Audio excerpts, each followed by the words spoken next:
Breaking news చూస్తున్నాం. తెలంగాణ అసెంబ్లీలో 2022-23 సంవత్సరానికి గాను వార్షిక బడ్జెట్ ను ప్రవేశపెట్టారు. శాసనసభలో ఆర్థిక శాఖ మంత్రి హరీష్ రావు బడ్జెట్ ను ప్రవేశపెట్టగా మండలిలో వేముల ప్రశాంత్ రెడ్డి చదివి వినిపించారు. 2,56,958 కోట్లతో బడ్జెట్ ను ప్రతిపాదించారు. ఇందులో రెవెన్యూ వ్యయం అంచనా 1,89,000 కోట్లు. దేశంలోనే అగ్రగామిగా తెలంగాణ రాష్ట్రం దూసుకుపోతోందని మంత్రి హరీష్ రావు అన్నారు. ఏ రాష్ట్రం చేయని విధంగా సంక్షేమ పథకాలు అమలు చేస్తున్నామన్నారు. బడ్జెట్ లో వ్యవసాయ రంగానికి 24,254 కోట్లు కేటాయించారు. అలాగే దళిత బంధు కోసం 17,700 కోట్లు ప్రతిపాదించారు. ఆసరా పెన్షనర్లకు 11,728 కోట్లు, కళ్యాణ్ లక్ష్మి, షాదీ ముబారక్ 2,750 కోట్లు, డబుల్ బెడ్రూమ్ ఇండ్ల కోసం 12,000 కోట్లు కేటాయించారు. అయితే సొంత జాగా ఉంటే ఇంటి నిర్మాణానికి 3 లక్షలు ఇస్తామన్నారు. మన ఊరు మన బడికి 7,289 కోట్లు. ఈ ఏడాదిలో 75 సంవత్సరాలలోపు ఉన్న రుణం ఉన్న పంట రుణాలను మాఫీ చేస్తామన్నారు.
బ్రేకింగ్ న్యూస్ చూస్తున్నాం. తెలంగాణ అసెంబ్లీలో సభా సంగ్రామంలో నెలకొంది.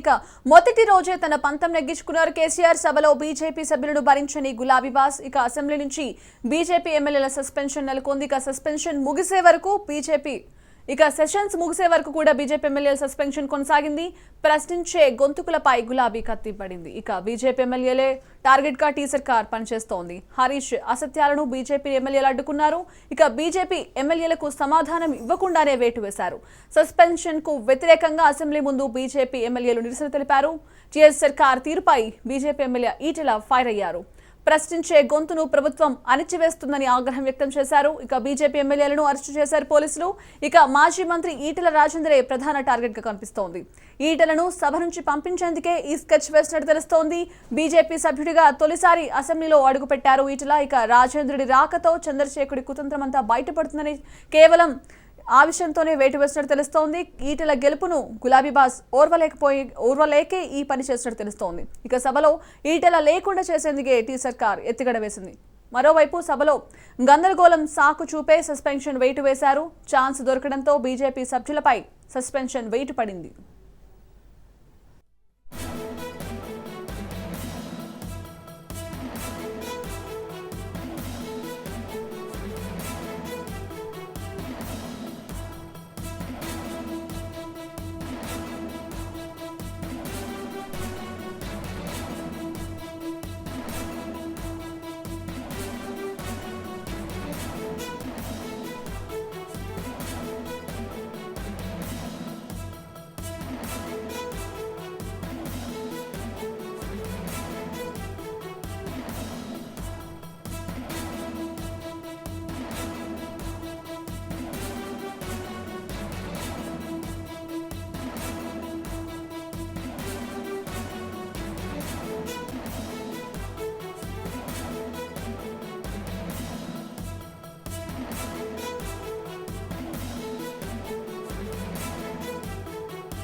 రైట్. ఇక ఇక ఫైనల్ గా టీఎస్ అసెంబ్లీలో బడ్జెట్ ప్రవేశపెట్టారు. ఇక ఇదే అంశంతో మనతో మాట్లాడడానికి ధర్మారావు అండ్ విజయ రామారావు గారు బీజేపీ నేత ఉన్నారు. సో వారితో మాట్లాడి తెలుసుకుందాం. నమస్తే అండి ధర్మారావు గారు. ఫైనల్ గా చూసారు కదా, ఫైనల్ గా బడ్జెట్ ప్రవేశపెట్టారు. ఇక తెలంగాణ అసెంబ్లీలో బడ్జెట్ ప్రవేశపెట్టాక మొదటి రోజే కేసీఆర్ తన పంతం నెగ్గించుకున్నారు అనుకోవచ్చా? బీజేపీ నేతల మీద సస్పెన్షన్ వెయిట్ విధించి వినాశకాలే విపరీత బుద్ధులు దగ్గర పడితే అట్టే ఉంటది, దగ్గర పెడతా ఉంటే అదే అదే ఉంటది. కాబట్టి రోజులు దగ్గర పడ్డాయి కాబట్టి విపరీతమైనటువంటి ఆలోచనలు, దుర్బుద్ధి, దుర్మార్గం అని కూడా చేసుకుంటున్నాయి. వీటన్నిటి కూడా ప్రజలు చాలా దగ్గరలో ఉండి చూస్తున్నారు, ఆలోచిస్తున్నారు. కూడా ఏం చేస్తే బాగుంటుంది విషయం కూడా ఆలోచిస్తున్నారు. కాబట్టి ఈ రకమైనటువంటి యొక్క ప్రజాస్వామ్యాన్ని అణచివేసి ఊకటి వేలుతో తన యొక్క అధికారాన్ని చెలాయించడం కోసం ఏదైనప్పటికీ కూడా రాజ్యాంగ పరంగా లభించినటువంటి హక్కును, శాసనసభ సభ్యుడిగా ఉన్నటువంటి హక్కుల మొత్తం కూడా కాలరాశిక పరిస్థితి బహుశా మొదటి రోజు ఈరోజు మొదటి సెషన్లో మొదటి రోజు మొదటి నిమిషంలోనే ఈ రకంగా చేయటం అవుతుందో ఇది సహించరానేటువంటిది. కాబట్టి భారతీయ జనతా పార్టీ ముమ్మాటికి ప్రజాస్వామ్యాన్ని కాపాడే ఒక పార్టీలో భారతదేశంలో నెంబర్ 1. కాబట్టి ప్రజాస్వామ్యాన్ని పూర్తి చేసిన దాంట్లో కాంగ్రెస్ ప్రథమంది. కాబట్టి దానికి సిస్టర్ కన్సర్న్ ఈరోజు ఈ యొక్క టిఆర్ఎస్ పార్టీ యొక్క పనితీరు చూస్తే మనకు అర్థమవుతున్నది. ఎంతో దుర్మార్గంగా అహంకార ధోరణితో ఏదైతే ప్రజాస్వామ్య హక్కులను కాలరాశి యొక్క పరిస్థితి రోజు సభ్యులను మాట్లాడనేయకుండా, సభ్యులను కనీసం లేచి నిలబడి నిరసన జరపకుండా ఈ రకంగా మొదటిసారి చూస్తున్నాం. ఇది మొత్తం కేవలం ఏదో ఈ రోజు సెషన్ వరకు, ఈ రోజు వరకే, ఈ రోజు సెషన్ అవర్ వరకే అనేది కాదు. మొత్తం యావత్ టోటల్ సెషన్, బడ్జెట్ సెషన్ మొత్తం కూడా బైకాట్ చేసినట్టుగా ప్రకటించబడుతుందో ఇది దుర్మార్గం. ఇది ఏ రకంగా కూడా ఆయన చాలా సంతోషపడుతుండొచ్చు. అయిపోయింది రాయిగా, అయిపోయింది ఒడిచింది అనుకుంటుండొచ్చు. కానీ మొదలైంది ఆట అనేటువంటిది నీకు ఆట ఏదైతుందో నీ ఆటను కట్టుబాటు చేయడం కోసమే ప్రజలు ఆలోచన చేస్తున్నారు. బీజేపీ కాదు ఆలోచన చేసే, ప్రజలు ఆలోచన చేస్తుంటే దానికి బీజేపీ ఉన్నది. కాబట్టి నిజాయితీ లోపించింది. నీ యొక్క అహంకారానికి, కుటుంబ పరిపాలనకు, అదేవిధంగా నైజాము యొక్క పరిపాలనే బాగున్నది అనేటువంటి బేషరతుగా నీవు పదే పదే ఉచ్చరించడాన్ని ప్రజలు ప్రశ్నించడం కోసం ముందుకు సిద్ధమవుతుంది. దానికి సిద్ధం కావాల్సిన పరిస్థితి రోజు యావత్ టిఆర్ఎస్ పార్టీ యొక్క యంత్రాంగం, పనికిరాని 12 మంది మంత్రులు, చాతగాని దద్దమ్మలు, రాజ్యాంగబద్ధంగా ఏర్పడిన ప్రభుత్వము దాదాపుగా ముఖ్యమంత్రిగా ప్రమాణ స్వీకారం చేసినట్టుగా 100 days తర్వాత కూడా మంత్రివర్గానికి మోక్షం లేని పరిస్థితి. అంటే ఎంత అహంకారం! రాజు పరిపాలన మాదిరిగా రాజ్యాంగాన్ని అనగదొక్కేసి రాజు పరిపాలిస్తే నేనే సై చూస్తున్నా కదా, నేను ఉంటే సరిపోతుంది, ఎవరు అవసరం లేదు, 118 మంది ఎమ్మెల్యేలు అంత దద్దమ్మలు, నేను ఒక్కడే మొరగా నేను చెప్పేందు కోసము గత ప్రభుత్వం ఏర్పడినటువంటి 100 రోజులలో ప్రభుత్వం యొక్క యంత్రాంగాన్ని మొత్తంగా కూడా తన యొక్క గుప్పిచేతులు పెట్టుకొని మొత్తము నేనే మంత్రివర్గము, ముఖ్యమంత్రి మొత్తం నేనే అనేటువంటి దాంట్లో చేశాను. కాబట్టి అందుకోసం ఈ పదాన్ని వాడుతున్నాను. వాస్తవానికి ఈ పదం వాడకూడదు. కాబట్టి వీళ్ళంతా కూడా దద్దమ్మలుగా వ్యవహరిస్తూ చేతులు కట్టుకొని వెనకన పెట్టే కేబినెట్ మంత్రులు కానీ, సహాయ మంత్రులు కానీ ఎవరు కానీ. కాబట్టి వెనక నిలబడే మంత్రులు ఏం మాట్లాడతారు, ఏం విజ్ఞప్తి చేస్తారు, ఏం ప్రశ్నిస్తారు, ఏమి తన యొక్క నివేదికలు ఏం ప్రభుత్వం ముందు పెడతారు, అదేవిధంగా చర్చించే అంశాలను ఏదైతే రాష్ట్ర కేబినెట్ లో చర్చించకుండా తను చెప్పిన దానికి సై అనే దాంట్లో సమ్మతి చెప్పే యొక్క దద్దమ్మలుగా వ్యవహరిస్తున్నారు. కాబట్టి దద్దమ్మ మంత్రివర్గం అని చెప్పేసి చెప్పక తప్పదు. ఓకే ధర్మారావు గారు, మీరు హోల్డ్లో ఉండి ఇక ఇదే అంశంపై రెస్పాండ్ అవడానికి విజయ రామారావు, మాజీ మంత్రి, బీజేపీ నేత ఉన్నారు. విజయ రామారావు గారు చెప్పండి.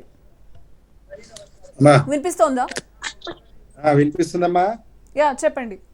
సో చెప్పండి, అసలు అసెంబ్లీలో బీజేపీ నేతల సస్పెన్షన్ వెయిట్ని అసలు ఏ విధంగా చూడొచ్చు అంటారు?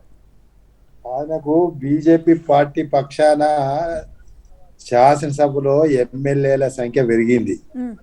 అందులో నిజంగా విషయ పరిజ్ఞానము లేదా సుదీర్ఘ అనుభవం కలిగిన శాసనసభ్యునిగా ఈ మధ్యనే కేసీఆర్ అభిష్టానికి వ్యతిరేకంగా, కేసీఆర్ కుట్రను కుతంత్రాలను మరి ఛిద్రం చేసుకొని ఆయన గారు రాజేందరు శాసనసభకు వస్తే ఆయనను ఎదురుగా చూసే ధైర్యం లేక స్తోమత లేక ఆయన చూడకుండా ఉండేందుకే మరి శాసనసభ్యులను ఆయన రాకుండా చేసిండు. అయితే ఇది కుటుంబ నియంత పాలనకు నిలువెల్ల సాక్ష్యం. వాళ్ళు ఏమనుకుంటున్నారంటే ఇక వాళ్ళ కుటుంబ సభ్యులు ఆయన బంది మాగదులు, ఆయన వెంట భజన పరులు, ఆయనకు సై అంటే తాళాలు కొట్టే బృంద సభ్యులే శాసనసభలో కనిపించాలి. కానీ నిజాయితీగా ప్రజా సమస్యల పట్ల స్పందించగలిగి విషయ పరిజ్ఞానాన్ని మరి రోజు రోజుకు సమస్యల పట్ల పెంచుకొని ప్రభుత్వాన్ని నిలదీయగలిగిన శాసనసభ్యులు సభలో ఎవరు ఉండకూడదు అనేది వారి భావన. అందుకే మరి బీజేపీ శాసనసభ్యులను ఈరోజు సస్పెండ్ చేసినట్టు మనం చూస్తున్నాం. ఇది వారి యొక్క మూర్ఖపు ఆలోచన, నియంతృత్వ ఆలోచన, ఇది ప్రజాస్వామ్యానికి విరుద్ధమైన ఆలోచన. అందుకే ఈ మధ్య చెప్తున్నాడు ఈ రాజ్యాంగంలో కూడా ఈ ప్రొవిజన్స్ నేను ఎవరిని చూడొద్దు అంటే వారు కనిపించకుండా పోవాలి, రావద్దు. తాను కావాలనుకునే వాళ్ళే రావాలి శాసన, వారు అనుకున్న వాళ్ళనే ప్రజాక్షేత్రంలో గెలిచేలాగా రాజ్యాంగం కూడా సహకరిస్తే అలాంటి రాజ్యాంగం కావాలనేది ఆయన ఆకాంక్ష. అందుకే ఈ మధ్య రాజ్యాంగాన్ని సమూలంగా మార్చేయాలి, మళ్ళీ రాయాలి, కొత్త రాజ్యాంగం రాయాలని ఆయన వ్యాఖ్యానించిండు. దానికి మరి క్షేత్ర స్థాయిలో అనేక విమర్శలు వస్తున్నాయి, చర్చ జరిగింది.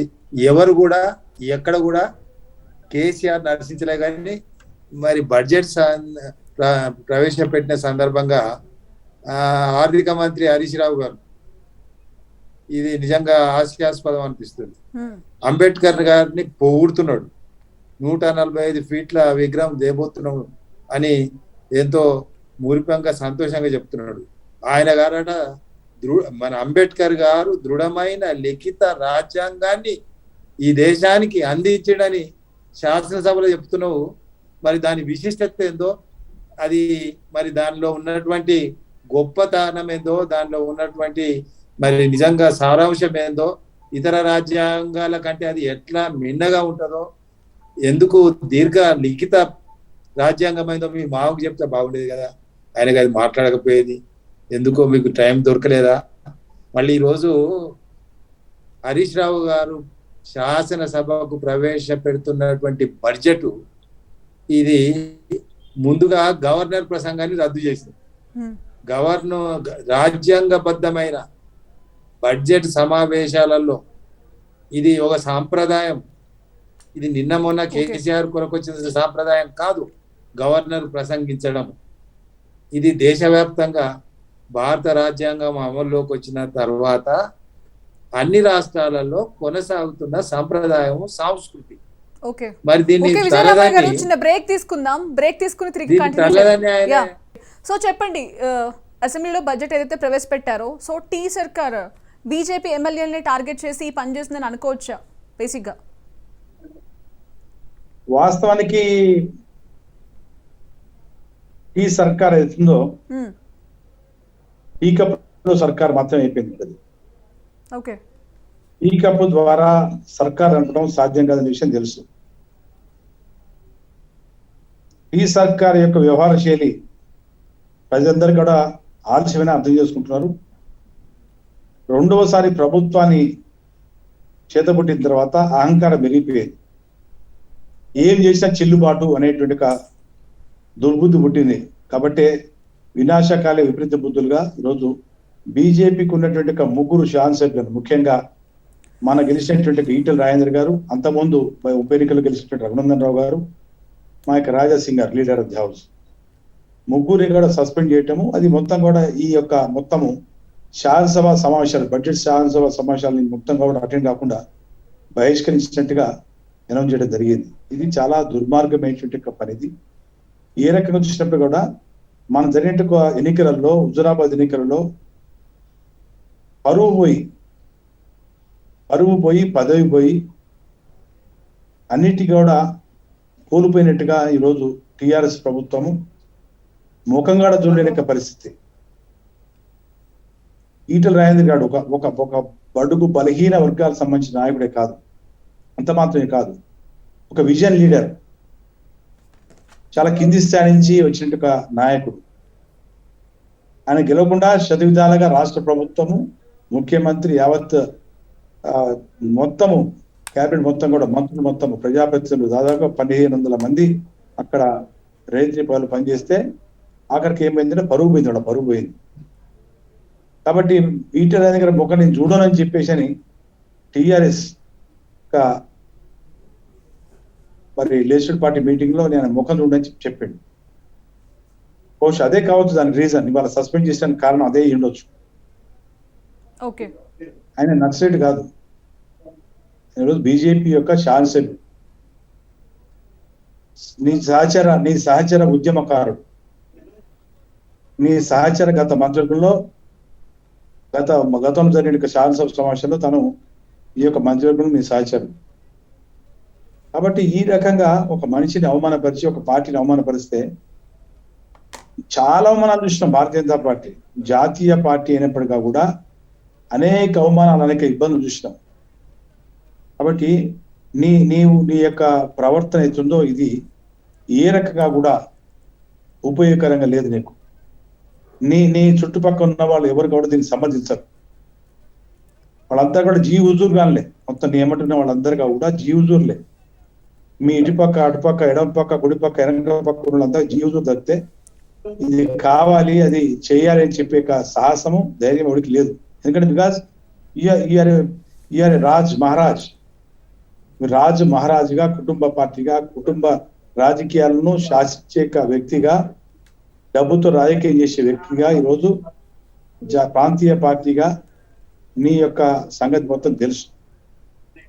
కాబట్టి మీరు ఎన్ని ఎత్తుగడ చేసినప్పటికీ కూడా ఈ యొక్క బడ్జెట్ ప్రవేశపెట్టే తీరు ఈరోజు చాలా దుర్మార్గం. భారతీయ జనతా పార్టీ కేంద్రంలో ఈరోజు ప్రభుత్వం ఉన్నది. కేంద్ర ప్రభుత్వం యొక్క నిధులు లేకపోతే నీ తలకాయ ఎక్కడ పెట్టుకోవాలో అర్థం చేసుకోవాలి. తలకాయలు ఎవరెక్కడ పెట్టుకోవాలనేది ఈరోజు ప్రశ్న.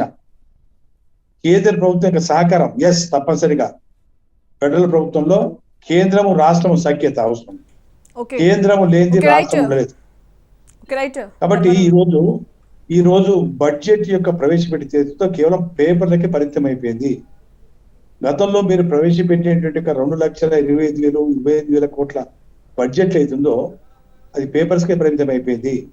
ఏ రకంగా చూసినప్పుడు కూడా కేటాయింపులు మాత్రం భారీగా ఉంటున్నాయి, ఖర్చు మాత్రము రూపాయ, 100 రూపాయలు, ₹1,00,000, ₹1,00,00,000 దాటుతలేదు. కాబట్టి ఈ రకంగా ఏదైతే లక్షాది కోట్ల రూపాయల యొక్క బడ్జెట్ తీసుకొచ్చామని చెప్పేసి దేశానికి ఆదర్శంగా చెప్పాలని చెప్పేసి మీ తాత పడుతున్నారో అది ఏ రకంగా కూడా నిరుపయోగమే. అనేక మంది ఈరోజు చదువుకున్న వాళ్ళు ఉన్నారు కదా, విద్యావంతులు.